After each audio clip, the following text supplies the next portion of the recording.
2007 সালে তাদের ভারপ্রাপ্ত চেয়ারম্যান মুচলেকা দিয়ে আর রাজনীতি করবে না বলে লন্ডনে পালিয়ে গিয়েছে। সেই নেতার আজও বাংলাদেশে ফেরার সৎসাহস হয়নি। যেই নেতার নির্দেশে এখন বিএনপি চলে, সেই নেতৃত্ব রিমোট কন্ট্রোল লিডারশিপ। বাংলাদেশের আন্দোলন নেতৃত্ব যদি বাংলাদেশের রাজপথে না থাকে, সেই আন্দোলন কোনোদিনও সফল হয় না। আর যে এই বাংলাদেশে আন্দোলন যদি ব্যর্থ হয়, নির্বাচনেও ব্যর্থতা। যারা আন্দোলনে পরাজিত তারা নির্বাচনে বিজয়ী হতে পারে। এখান থেকে বিক্রির মুখটা যায় আন্দোলন। এখন আমরা অতীতে যেটা দেখেছি, সমাবেশ থেকে সহিংসতা, নৈরাজ্য, এটাই বিএনপি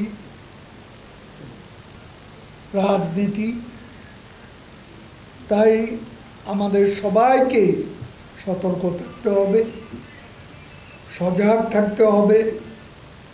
সুযোগ পেলেই আবারও ফনা তুলে রাষ্ট্রীয় সম্পদ ধ্বংস, জনগণের জানমালের ক্ষতি সাধন থাকবে।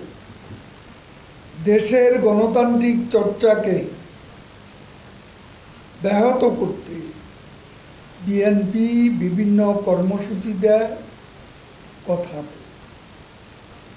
তাদের কোনো গণতন্ত্র নেই, তাদের ঘরেও গণতন্ত্র নেই, বাইরে গণতন্ত্রকে তারা বারে বারে প্রহসনে পরিণত করেছে।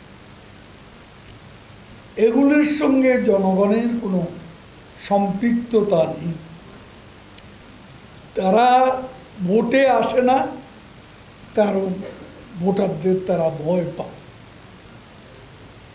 ভোটারদের ভয় পায় বলে তারা ভোটে আসে না। এটা এখন প্রতিষ্ঠিত হয়ে গেছে। বিএনপি কেন ভোটে আসতে চায়? আসলে ভোটে তারা আসলে জিততে পারবে না, হেরে যাবে, এই ভয় থেকে তারা নির্বাচন বয়কট করে। তাদের দাবি দেওয়ার কোনো নৈতিক যৌক্তিক ভিত্তি নেই। খালেদা জিয়ার চিকিৎসা নিয়ে যারা রাজনীতি করে, তারা দেশের বিরুদ্ধে যে কোনো ধরনের ষড়যন্ত্র, অপরাজনীতি করতে পারে।